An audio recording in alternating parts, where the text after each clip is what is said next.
আজকে রান্না করব খেজুরের রসের পায়েস। খেজুরের রসের পায়েস রান্না করার জন্য এখানে প্রায় অনেকগুলা খেজুরের রস ছেঁকে নিতেছি, প্রায় 10 কেজির মতো খেজুরের রস হবে। তো যেহেতু আমরা খেজুরের রসটা কিনে নিয়ে আসছি আর রসটা সারা রাত বাইরে ছিল, তাই হচ্ছে আমরা ভালো করে এটাকে ছেঁকে নিতেছি। এখানে বাইরে খেজুরের রস গাছের মধ্যে থাকলে দেখা যায় অনেক মৌমাছি হয়, অনেক মৌমাছি খেজুরের রসের মধ্যেও পড়ে থাকে, তাই আমরা এটাকে ভালো করে ছেঁকে নিব।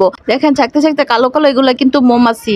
এগুলা হচ্ছে আমরা ভালো করে রসটাকে ছেঁকে নিয়ে তারপরেও হচ্ছে আমরা এটাকে চুলায় বসাই দিব। এখানে প্রায় 10 কেজির মতো খেজুরের রস ছিল। পুরো 10 কেজির রসটা দিয়েই আমরা হচ্ছে আজকে পায়েস রান্না করব। তো খেজুরের রসটা পায়েস রান্না করার জন্য যেহেতু ছাঁকা হয়ে গেছে, এখন চুলার মধ্যে বসাই দিয়ে আগুন ধরাই দিব চুলার মধ্যে। আর খেজুরের রসটা গরম হওয়ার জন্য অপেক্ষা করব।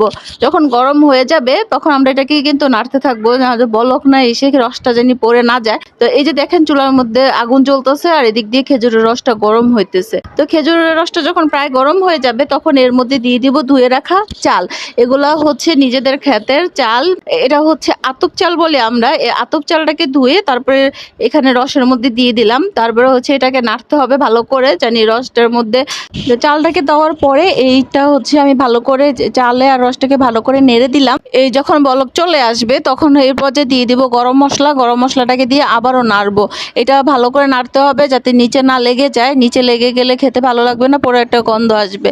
তারপর হচ্ছে এই পর্যায়ে দিয়ে দিব কোরানো নারকেল। এই পায়েসটা রান্না করতে কিন্তু কোরানো নারকেল অবশ্যই দিতে হয়। নারকেলটা হচ্ছে আমাদের নিজেদের গাছের, নারকেলটাকে দিয়ে আমি আবারও হচ্ছে সুন্দর করে নাড়বো। এই সিদ্ধ না হওয়া পর্যন্ত এই পায়েসটা এই রসের মধ্যেই অনবরত নাড়তে হবে। নাড়তে নাড়তে যখন চালটা প্রায় গলে যাবে তখনও হচ্ছে এটাকে নামিয়ে নেব। এই যে দেখেন রসটা অনেকটা টেনে গেছে, তারপরেও হচ্ছে যে পায়েসটাও মাখো মাখো হয়ে গেছে। তাই এখন এই পর্যায়ে আমরা হচ্ছে এই পায়েসের হাঁড়িটা নিচে নামাই নেব। আর এখন সবাইকে পরিবেশন করা হইতেছে, এক এক করে প্লেটে সবাইকে বেড়ে দিতেছে।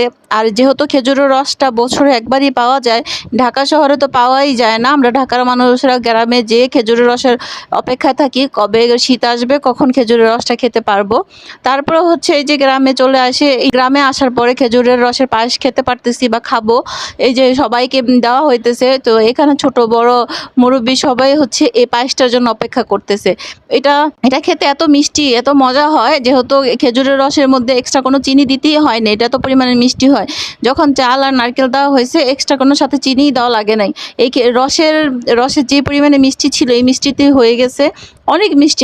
আমি যখন পায়েসটা মুখে দিই প্রচুর মিষ্টি লাগছে আমার কাছে। খেজুরের রস যে কী পরিমাণে মিঠা হয় বা এত মিষ্টি হয়, একটু চিনিও দেওয়ার প্রয়োজন হয় নাই। এতগুলো চাল দেওয়ার পরেও কোনো একটু চিনিও দেওয়া লাগে নাই। তো এই যে সবাইকে পরিবেশন করে দেওয়া হইতেছে, অনেকের প্লেটে হাতে দিয়ে দেওয়া হইতেছে। তারপর এই রসটা হচ্ছে সকালবেলা, এই রসের পায়েসটা হচ্ছে সকালবেলা আপনারা মুড়ি দিয়েও খেতে পারেন, খেতে খুবই